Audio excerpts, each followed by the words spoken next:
Hello everyone, thank you for listening to my presentation on the topic of healing landscape that can support healthy aging in Suzhou at a community level.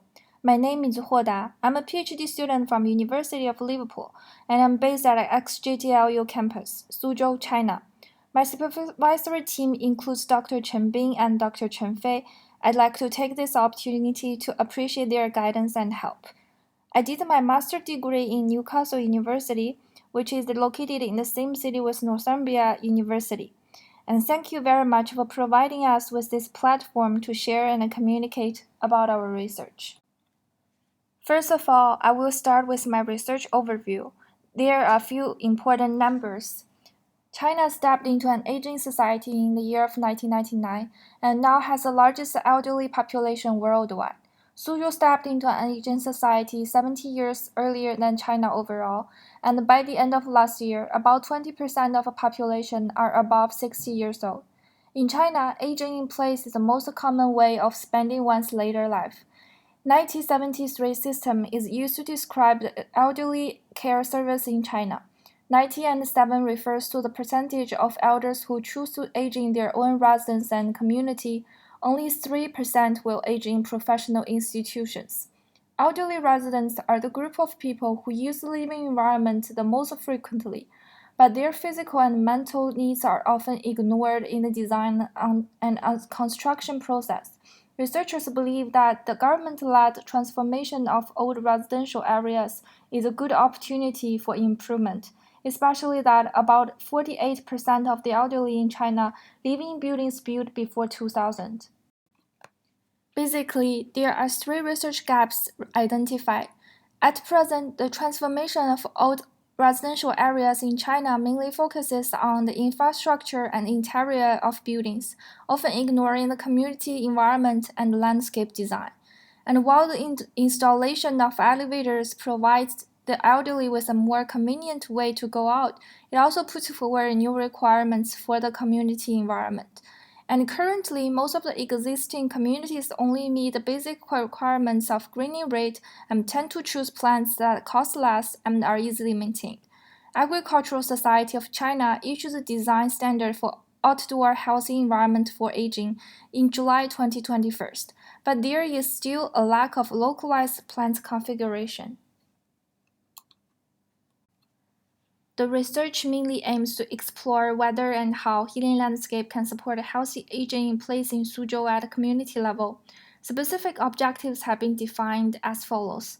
First of all, to identify the interrelationship between landscape design features at a community level and elders' physical and psychological needs and elderly residents' behaviors. Secondly, based on early findings from Objective 1, to identify the potential problems in Suzhou and choose case studies.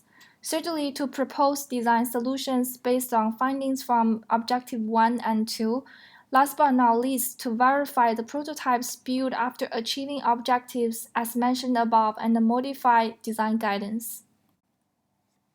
The research process can be described as nonlinear, consisting of four main work packages, and each package aims to reach a specific objective. With output achieved in the last work package, the research can be conducted step by step.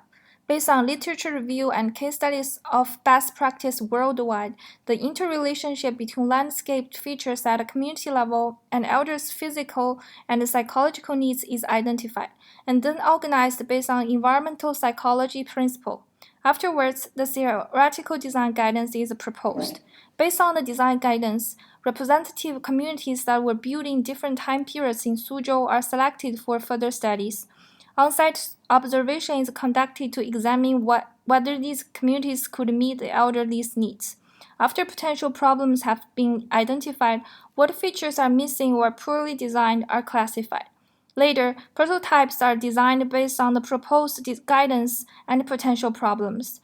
In next stage of research, in order to verify the proposed design guidance with the aid of VR technology, models will be presented to the residents to collect the feedbacks by semi-structured interview, and the guidance will be revised accordingly. The verification process will be conducted for several rounds in order to optimize the prototypes. At last, based on the case studies of above communities, a design guidance based on evidence-based design principle that can support healthy aging in place in communities is expected to be found. The key findings in first work package is that based on environmental behavior theory, the needs of the elderly and their daily activities at community level are identified. Environmental behavior is a discipline that studies the relationship between people and the environment.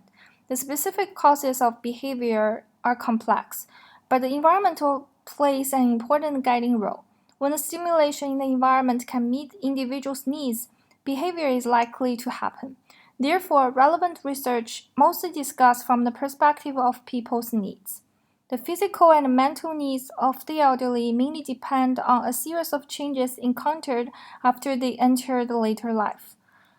Physically, their physical function declines, which is specifically manifested in the degeneration of the sensory system, motor ability, and cognitive function. Psychologically, while the transformation of social functions after retirement, their social network gradually shrinks and they have more leisure time, which makes them prone to loneliness, anxiety, and doubt about their self-worth. Later, based on healing landscape's positive health effects through multi-senses, the interrelationships between stimuli from environment, elderly's needs, elderly's behaviors at the community level is formed. Healing landscape means green outdoor space that benefit users actively or passively through natural or cultural landscape, so as to promote their physical and mental health. Relevant research covers its promoting effect on individuals' physical, psychological, and social well-being. Eventually, based on early findings, the theoretical framework is therefore formed. The outside environment in community are classified into groups, green space, and green space between buildings. Dynamic behaviors that involve more people often take place in large space like grouped green space. The most common problem spotted in this type of space is that there's a lack of separation of space and clear purpose. Static behaviors that do not involve big group of participants often use the green space between buildings. The most common problem spotted in this type of space is that there's a lack of facilities that can support elderly's needs of chatting and planting vegetations. The main design principles for green space between buildings are listed as follows. Provide comfortable rest place. Create a pleasant wind environment. Provide residents with planting opportunities. And enhance identification of plants next to entries of buildings. Residents with buildings will not be affected. The main design principles for grouped green space are listed as follows. Combination of hard and soft surfaces. Strengthen the guidance of landscape to activities. Serve diverse user groups. Apart from elderly's needs, characteristics of plants are also taken into consideration, such as their flowering and fruiting periods, allopacity effect between different species, and etc. Besides, whether they can support biodiversity, for example, to provide with food resources, shelter, and nest, and whether they can provide with urban service, for example, if they support spongicity, make contribution to regional landscape and urban agricultural, etc. The cultural significance is also included, such as whether the plant serves special cultural significance or are related with traditional culture. For now, 2 case studies have been selected in Suzhou. They are located in Wujiang district of Suzhou City. Community A is a commercial community that were built in the year of 2003 with a greening rate of 30%. During my observation, the elderly residents often spend time in grouped space. One example of modular design for this community that encourages walking is presented here. As one of the most commonly seen behaviors chosen by the elderly, walking has relatively low requirements for the environment and has many benefits for one's health. When walking outside environment, the biggest fear of the elderly is to fall down. Therefore, when selecting plants, trees that do not have round-shaped seed or fruit that fall out on the roads is important. And trees with lower branches that do not block the view is important.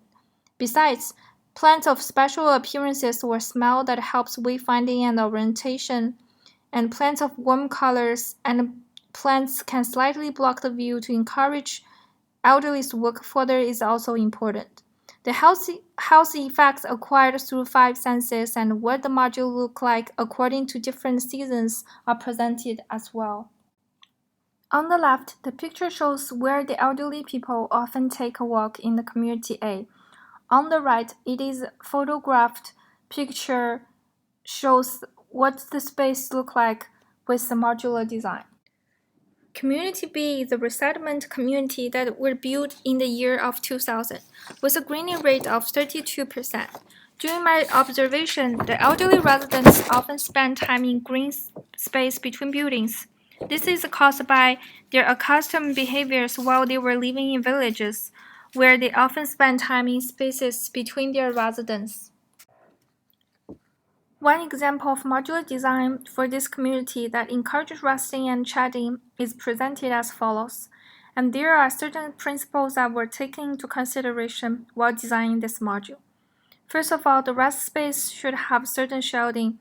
Semi-open or semi-private space is preferred, and the sitting arrangement conforms to the boundary effect and should be shaded by shrub or small trees behind the sitting areas. Plant combination has a certain cooling and humidifying effect, and the combination of plants regulates light and avoids sudden changes in light. And plants in the direction of prevailing wind in winter can provide shelter. And on the west side, dense vegetation is planted to protect against the discomfort caused by the sunset. And plant combination that keeps mosquitoes away, especially in summer, should be taken into consideration. And health effects acquired through five senses and what a module look like according to different seasons are presented. On the left, the picture shows where the elderly people often chat or rest in community B, and on the right, it is a photoshopped picture of what the space will look like with a modular design. That is all for my presentation on healing landscape that can support healthy aging at the community level, a case study in Suzhou. Many thanks for listening, and I am looking forward to your questions and suggestions. And please feel free to contact me with my email address. Thank you all.